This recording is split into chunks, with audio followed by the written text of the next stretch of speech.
Get in the know. Non-stop Vikings talk. It's Purple Daily on Score North and ScoreNorth.com. Purple Daily, presented by Surly Brewing Company.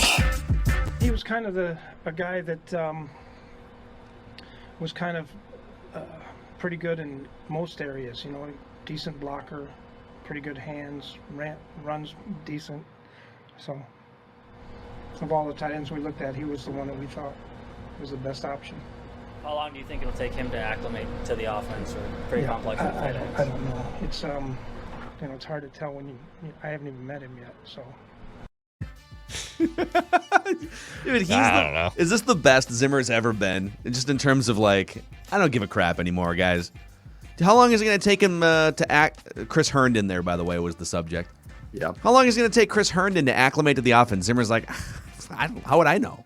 I haven't been in an offensive meeting in 3 years. I'm a defensive guy. The hell you haven't noticed? You haven't noticed? That's going to be up to Clint Kubiak to get him up. Stupid question. Stupid question. You idiot. Is that Chad Graff? I can't tell. What a moron that guy is.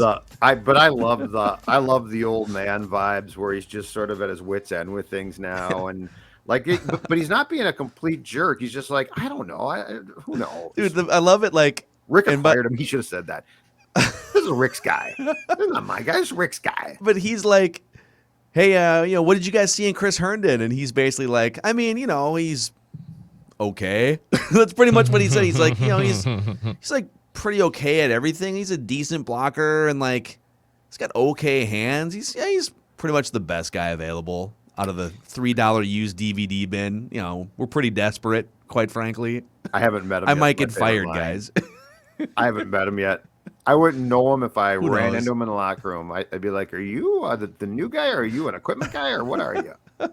So this is Purple Daily, presented by Surly Brewing Company, Daily Vikings Entertainment, Mackie, Judd, executive producer Declan, and our mission statement's very simple. We want the Vikings to win a Super Bowl before we die. So that's everything we say sort of comes through that prism. And if you're watching us on the Purple Daily YouTube channel on a TCL TV, thank you, because TCL is one of our great partners here that helps keep this show afloat on a daily basis. And they have a new lineup of award-winning TVs delivering the most entertainment with stunning resolution, all at an affordable cost. Enjoy more of the things you love with TCL. If you want a full Sean Mannion is Back breakdown, we did that on Mackie and Judd, our other daily show today. So go check that out. ScoreNorth.com, ScoreNorth app, YouTube, ScoreNorth YouTube channel. But earlier this week, Mike Zimmer, sort of tongue-in-cheek, but not really, he made reference to the fact that someone asked him, it kind of seems like you've been putting out fires a lot over the last 30 days. And he said, last 30 days? Try the last 8 years I've been putting out fires. And so Judd Zulgad presents to us a pecking order here, a classic, patented Mackie and Judd Purple Daily pecking order of the biggest fires that Mike Zimmer has had to put out in his 8 years as Vikings coach. You got this campfire music, may as well. Pun intended. I like it. Yes. Okay, so I came up with 5, and I didn't run them past you, so I might have missed 1 or 2. So tell me if I did. But here are my top 5 fires that Zim has had to put out. One of these is his own doing. Basically, 4 of them are somewhat out of Mike's control. I feel like I can feel the fire right now. It's great. Yeah. Well, it's getting towards fall, Phil. It's getting towards fall. It's perfect. That's right. Hoodie weather. It's perfect beer drinking weather. All right. Number 5. Firing John Defilippo with 3 games left in 2018. Okay, so we're counting self-inflicted fires? Just one self-inflicted So if he's the arson, we're counting these? Yes, Okay. But just one. This is the only one in which it's completely... Because here's the problem. I'm going to get to some more, which might be considered to be slightly self-inflicted, but also involved other entities. But here's the thing. So Mike hired Defilippo after he was quarterback's coach for the Eagles team that absolutely crushed the Vikings in the 2017 season NFC Championship game. And, he's like, yeah, what you did was great. Let's see you do it here. And then Defilippo did it. And he's like, this isn't what I like to see. I want to run the ball more. And Defilippo's probably like, yeah, but it's 2018 now. We really should pass the ball like we did in Philadelphia. And so they spent the whole year clearly bickering and fighting about this until with 3 games left after that loss in Seattle, he decides to fire him, and at that time promote Kevin Stefanski, who would go on to get the job. But my point is, that's the fifth fire, and he certainly played a role. He plays a role in some of these, but it also was like an unnecessary 3 games left. I'm trying to make the playoffs, so I'm firing my OC, who, by the way, we all thought was going to had the magic formula from the world champion Eagles.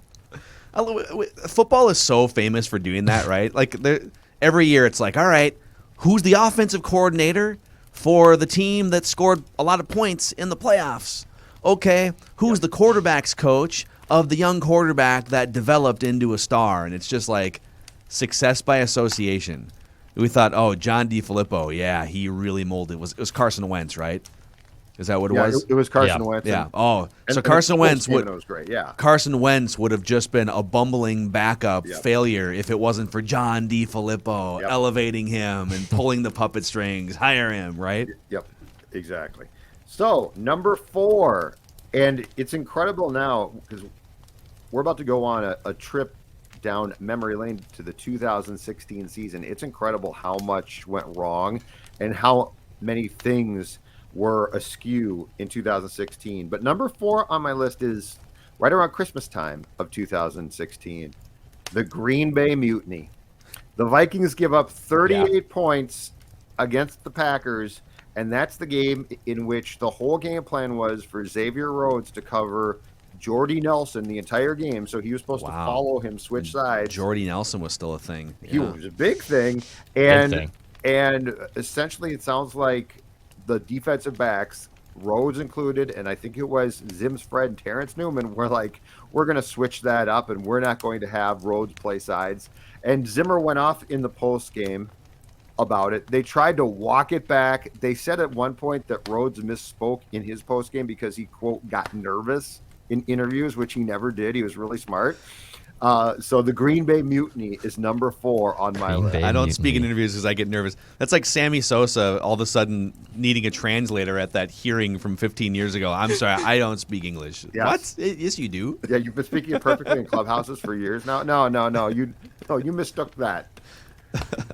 All right, so what's the third one? The Green Bay Mutiny is 4. The third one, also 2016, and I forgot till I looked this up last night. The Vikings were 5-2 at this point because they got off to a 5-0 start. Norv Turner reportedly quitting and walking out of Winter Park the day after the Bears Monday night, I believe it was, loss in Chicago, which was so the Vikings had the bye at 5-0.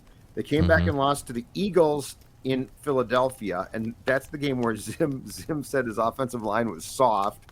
And then the next week was the Monday night game in Chicago, and Norv, after that game at 5-2, walks out the door.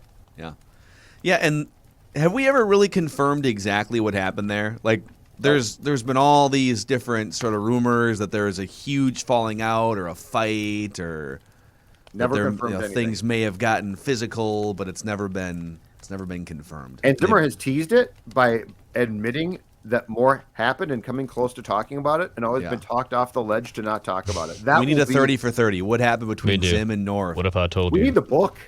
The Zim, the Vikings. Well, years. in his quote about putting out fires, he did say there will be a book someday. I know he was joking, but hey, I'm here to help write that. Let's get on the book right now. Up? Yeah, let's get on that book. Number 2, 2014, the Adrian Peterson suspension. Ooh, yeah. Don't take a tree branch to your 4-year-old kids, folks. That was after lesson learned. He was what? Peterson was flown to Houston to face the criminal case. I think he was being charged.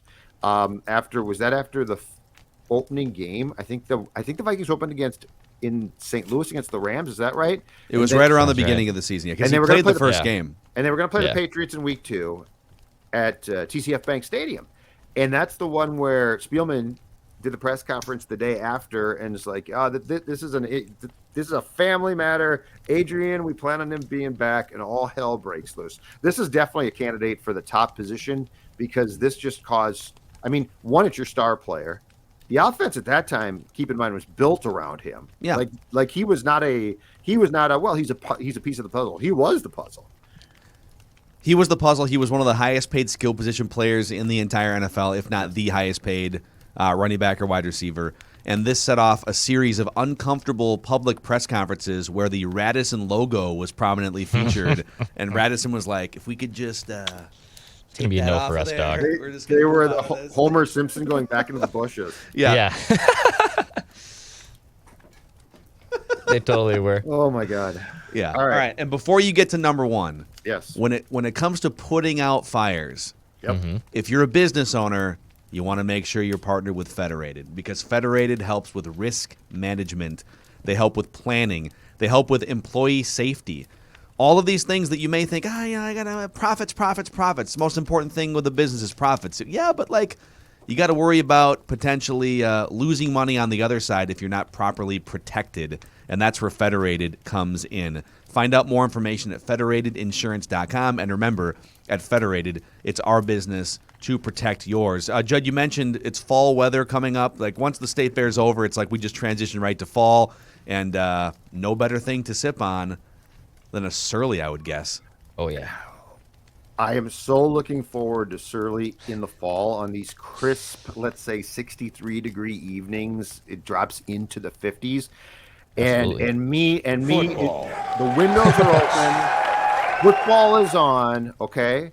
The brisk air is coming in my hand, it's not just any old beer, ladies and gentlemen. It's Minnesota's favorite IPA. It's a Surly. Beer tastes, and I don't know why, but I'm going to tell you right now, my favorite beers taste better in the fall. They don't taste better in summer. Sorry. I enjoy them in summer. I enjoy them in spring. I enjoy them in winter. But fall is beer drinking time. You do enough settling in life, right? Don't we all? Don't we all settle enough? Yep. Darn it. Crack All the open a time. Surly Furious. Enjoy the IPA that revolutionized Minnesota craft beer.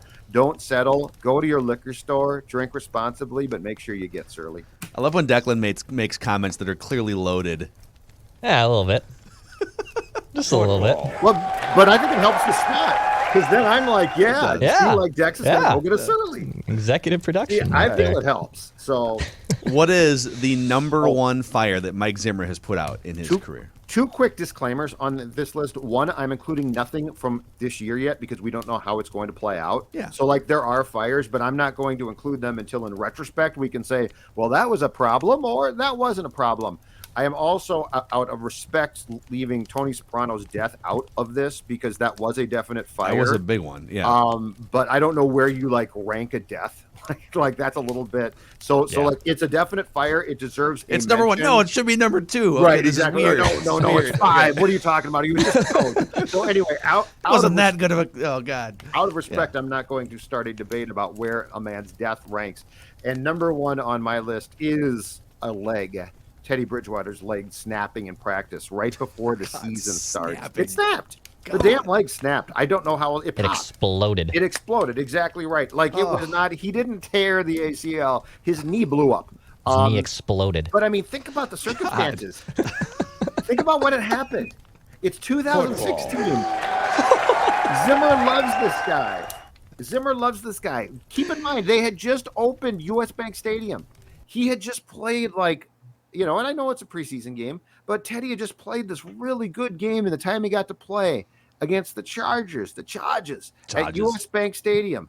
And you're right before your season starts. Hopes are high as can be. And that happens. And I can tell you one thing right now. I can tell you a trickle down from 1 to 3 on my list. Norv Turner does not quit if Teddy Bridgewater does not get hurt. Because that offense was going to run according to, keep in mind, Teddy was largely Norv's guy. And I think Norv would have stayed out of loyalty to Teddy. And also, I think part of the problem was there was a disconnect because Bradford was new and they were doing different, now they're trying to do different things. So I really do think that what happened to Teddy on that day at Winter Park affected what happened with Norv months after that walking out. So, it's hard to disagree with your young first-round franchise quarterback having a devastating knee injury right before the first game of the season, number one. All right, some other ones I don't know if you included. Mike Zimmer, master fire putter outer. Blair Walsh missing a 27-yard field goal. I almost feel like it's weird because it's not like a fire in the sense that the season's starting and you're losing your quarterback. How do you operate? But it was like it just completely slammed the door on this momentum that you had and prevented you from maybe making a postseason run. That defense was dialed in. The offense was good enough. So I'd put that one on there. I think Danielle Hunter suffering a tweak that turned into a season-ending neck injury, and then him having to go with a bunch of rookies in places that he didn't want to last year. I think that has to be considered. I like that. And then I would also put the Dan Bailey crisis midseason last year, where all of a sudden, like, you're trying to figure out, can we kick a field goal at all? Like, all right, it's 4th and 9 from the 31. Like, what do we do? The whole kicker thing might get a chapter in Mike's book, right? Oh, I think it might be half the book, actually. He Daniel might just like Carlson list all of the kickers. Got 2 games. And that was a self-inflicted crisis and and fire, because like he just wasn't patient enough with a guy they drafted in the 5th round. Yeah, the kicker thing could definitely be a chapter. Yeah. So there it is. That's Judd's pecking order. Mike Zimmer putting out fires and ranking them in pecking order fashion. Boys, I got for you here. Get those nerds! Nerds! A quick nerd stat of the week before we also get to random Viking of the week. And it has to do with how well quarterbacks play in the final 4 minutes of each half. And this was initially a conversation that Nate Tice, son of Mike Tice and former assistant with the Raiders, now does a bunch of media work with the Athletic Football Show. We're going to get him on a couple times during the season ourselves. So Nate Tice started just opining on an athletic football podcast about how Kirk Cousins, if he was a basketball player, he's not the guy that's going to like go get you a bucket late in the game, right? That, listen, if he's spotted up in the corner and he's open, boom, he's going to hit a 3. If you can swing the ball around, like, hey, he's definitely open shot guy. He's going to knock him down. But if it's 30 seconds left, we need a 3-point shot, and you have to create your own offense. Like, he's not that type of a quarterback. Nor is he probably great at basketball. I'm not sure. I've never seen him play. But this was quantified by The Athletic, and they used a metric called expected points added. So this is going to get really wonky here, okay? Nerds! All right, and don't kill the messenger here, okay? I know I haven't been exactly pro Cousins, but don't kill the messenger. Send your complaints to The Athletic here, okay? So expected points added is a measure of how well either a team or a player, you can do both measurements, performs relative to expectations. So like, for instance, if your team has the ball at the 50-yard line, first down and 10, 50-yard line, your expected points from that point forward on that possession would be X. Would be like you're expected to score 2.7 points on average starting your possession at the 50-yard line, right? So it's all situational. Baseball has this too. The percent chance of winning a game now with the bases loaded, you're up to bat, you hit a grand slam down 3, and you've gone from 10% chance to win to 90%. You get 0.8 credit or whatever for your expected win probability. So yes. I know it's super wonky, but Kirk Cousins ranks 29th among NFL quarterbacks the last 2 years in expected points added per play in the last 4 minutes of halves. So how well are you playing? To what extent are you helping or hurting your team's chances to score points in the last 4 minutes of a half? Derek Carr is actually number 1. And he's oddly number 1 or number 2 or 3 in a lot of different late game stats. Like he's Derek clutch, Carr, man. he also has like 11 fourth quarter comebacks in the last 3 years. So he's a flawed player too, but Derek Carr is almost like the opposite of Cousins, where they're both in the same bin. Carr rises up late in games. Cousins tends to shrink. So it's kind of a bizarro world, Kirk Cousins. Pat Mahomes, Drew Brees, Russell Wilson, Ryan Tannehill, Fitzmagic is in this grouping. Aaron Rodgers, Tom Brady, and then we can kind of keep going from there. So the guys who are negative, all right, who actually reduce your expected points added, Carson Wentz is his last 4 minutes of half. Carson Wentz, Gardner Minshew, Kirk Cousins, Sam Darnold, Daniel Jones, and Jared Goff. Those guys perform worse in the last 4 minutes of a half, according to expected points added, than average and then the top quarterbacks. Now, why might that be? Last 4 minutes, It's not Kirk's fault. Teams are teeing off on you. You're probably not running the ball as much, right? Offensive line stinks. Offensive line does stink, and when teams have to, when teams know the Vikings are passing, kidding. I mean, yeah. no, it's true. It's true. Well, but that also partially comes back to, I think you've talked about this extensively, or at least brought it up a bunch, Phil. It comes back to the fact that what disappears late in games when play action. Play action, yeah. I mean, Kirk's great at play action. If you could run play action, but if it's gone, yeah, it's if gone. you could run play action with a minute and a half left with credibility, it would be a different story. Right. But that's the problem. And and the problem is that they're like, hold on a second, you might run the football? Okay, cool. I mean, he is, without any slight, he is one of the best play action quarterbacks in the world. When everything's all set up and you can run that play action, you can suck a couple defenders in. Yep. And he turns right. He's super comfortable making that turn and finding that receiver. But that kind of goes away, like you said, in the last 4 minutes of each half, and his play tends to suffer. So, very interesting. Well, that's a 2-year sample size with all those quarterbacks. But those statistics or what you just read make perfect sense too. Because I mean, every gripe, the good and bad of Kirk is on display in that stat. He needs, I mean, it's not a criticism of Kirk to say he needs things to be perfect. He basically does. So if you have everything at your disposal, which you do in, let's say, the first quarter, play actions at your disposal, you can roll out if it doesn't, I mean, you can do whatever you're programmed to do. Yeah. But what happens in the last, 4 minutes or 2 minutes of a football game or the half? Everything goes to hell. It all collapses. And now it's on you. But I mean, think about this one. Very simple. The ability to shuffle in the pocket at that point. And I'm not even talking about taking off and running. I'm talking about shuffle in the pocket and feel pressure becomes important. But Kirk doesn't have that. My guess, and I don't watch Carr a ton because I don't watch Raiders games a ton, but my guess is if you go back and watch Carr play, he probably thrives when things break down. And the flip side to that, and the bad thing about that is, if things don't break down, he probably struggles when programmed with, here's exactly what you're supposed to do. Yeah. Mm-hmm. But when they're like, hey, go, you know what?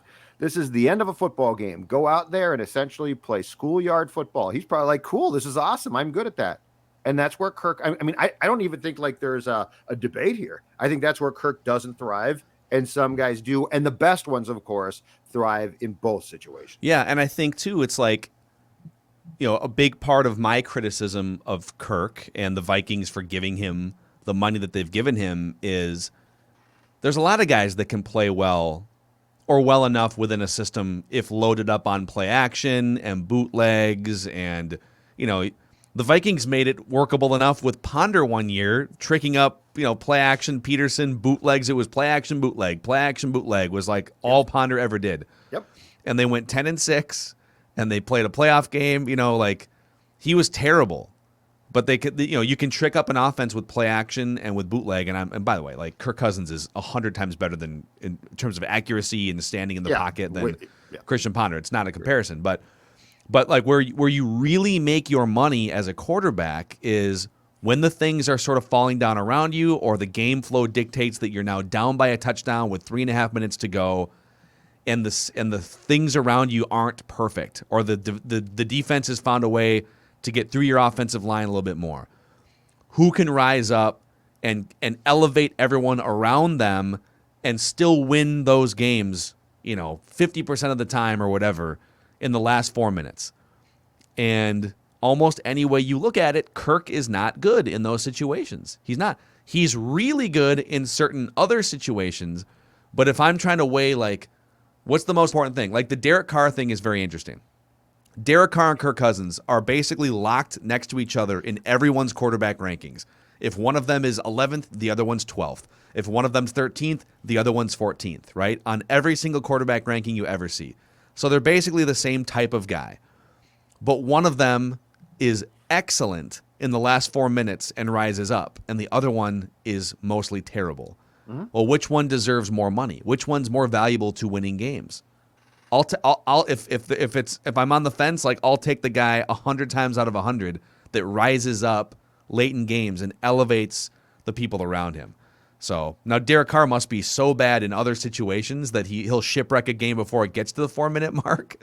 It's just kind of funny that he's number one on this list. But he does have 11 game-winning drives or fourth-quarter comebacks in the last 3 years. And I think the question becomes this, too, and have the Vikings, now Stefanski might have done this, but outside of Stefanski, have the Vikings not done a sufficient job of accepting the fact that despite his payday, Kirk is who Kirk is, and to use your term, Phil, that they need to trick up the offense in certain situations when they don't.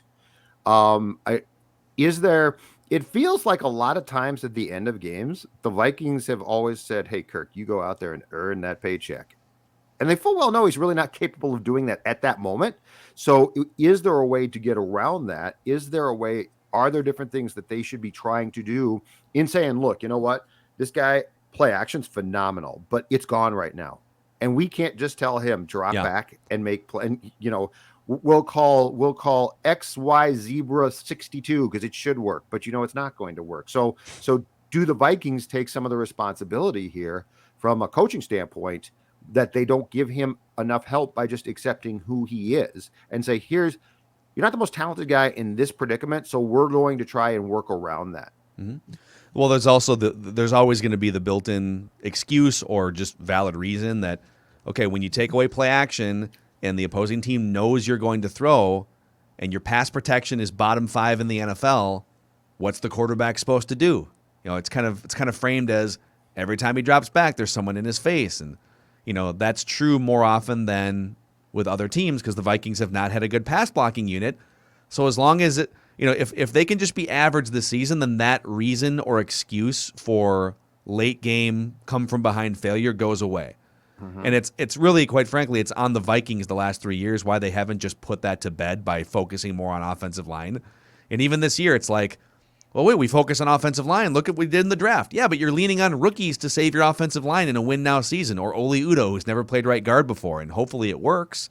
But if it doesn't, it's hard. And Kirk's dropping back and there's guys in his face. It's hard to look at Kirk and say, well, that's 100% your fault when Garrett Bradbury can't block. And the comeback is well, I mean, they've only got so much cap room to work with, and the comeback to that is twofold. One, your quarterback makes a lot of that, and two, look at the Chiefs. The Chiefs have cap problems too, and they went out after the Super Bowl and said, we will never have Mike Remmers starting for us again on that offensive line in a game like that, and good for them. Yeah, and of course, like with Pat Mahomes, with Josh Allen, Russell Wilson, Lamar Jackson, like these dudes, there can be pressure up the middle. You don't want it, but there can be pressure up the middle, and they can just sprint out to the right and keep a play alive and throw the ball 40 yards down the field. But there's a better case to be made that the Vikings should have done what the Chiefs did because of that. Like the Chiefs could have been like, we need to improve the line, but don't forget our quarterback can really run. He's really good. The Vikings would be like, oh my God, we've got to improve our line like Kansas City did. So it's weird that the guy who has, or that the team that has the mobile, athletic, just freakishly talented quarterback did what you would think a team with Kirk Cousins might do, which would be we've got to get a brick of a wall in front of this guy to give him every opportunity to have time to pass. Yeah. So that's your nerd football stat of the week here. Get those nerds! Nerds! On Purple Daily. Hey, don't forget the Minnesota Lottery has pumped out a couple really fun and potentially lucrative Vikings scratch games. So the $5 game wins up to $100,000, comes in a cool holographic design that even if you lose, is just kind of a cool thing to have. $2 skull game. There it is right there. Look at that thing. Bright, shiny. Nice. It's like a disco ball or something. You win anything?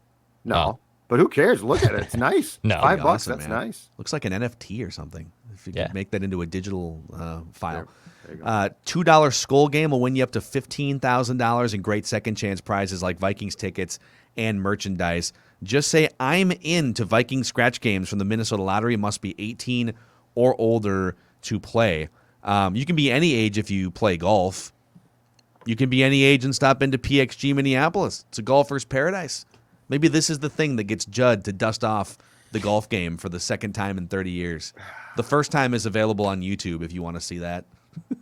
Yeah. And you did a good job on the Score North Athlete Challenge at the time. Yeah, what did it take? 4 shots? No.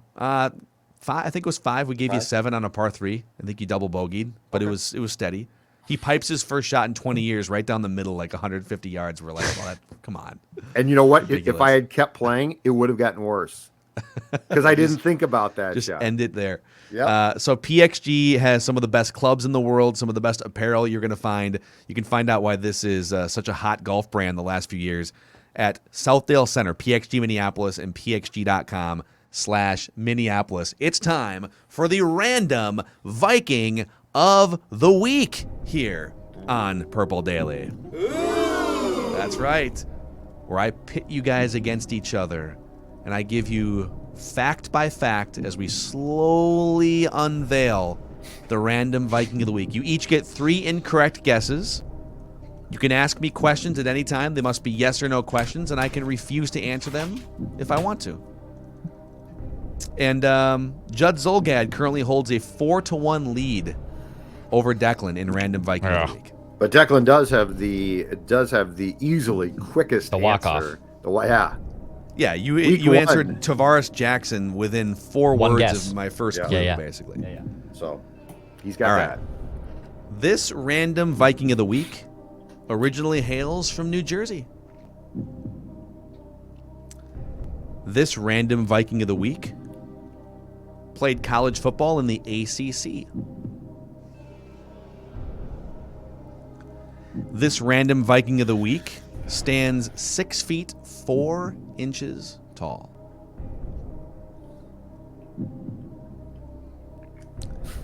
This random Viking of the week. Declan's luck. This random Viking of the week Yes. was a 4th round pick. Okay, can I ask a question?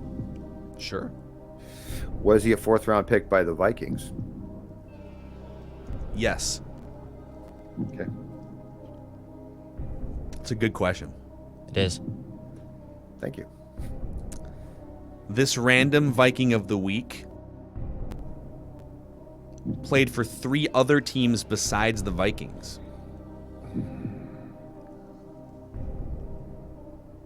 I don't even have a guess yet. This random Viking of the week didn't start playing his NFL position until college. Halfway through college, maybe late college. 4th round pick. This random Viking of the week, No. his last name is 2 syllables. This gets us in trouble every time. That gets me in trouble every time. You know how to count. No, I just stay away from that part of it. I never guess right after that one because then you expose yourself if you're wrong. 2 syllables. All right, this random. Any other questions from you guys? You guys? No, are- this is. I I was like on a- to something I'd up like until a the pos- 6'4" part. Yeah. I'd like a position, but or a side of the ball, but I feel like All we're right. going to get it. This eventually. random Viking of the week, I already told you he was 6'4". Also Yeah. listed at 330 pounds. Okay, so now we're talking about Jesus. somebody who has switched to the line. Just depends on which Can't side. get anything by you guys. Just depends. Hey, I'm talking out loud here. I'm putting the piece of the puzzle together. Shut up. Judd's like, so it's not a kicker. Yep. So it's not a running back. Damn, ACC. not a punter. ACC, New Jersey native. College. All right, this random Viking of the week played college football at Pitt and also played for another NFC North team, although I think never actually got into a regular season game. Might have just been an off-season thing. Played at Pitt. This random Viking of the week was a nice guy, I think, but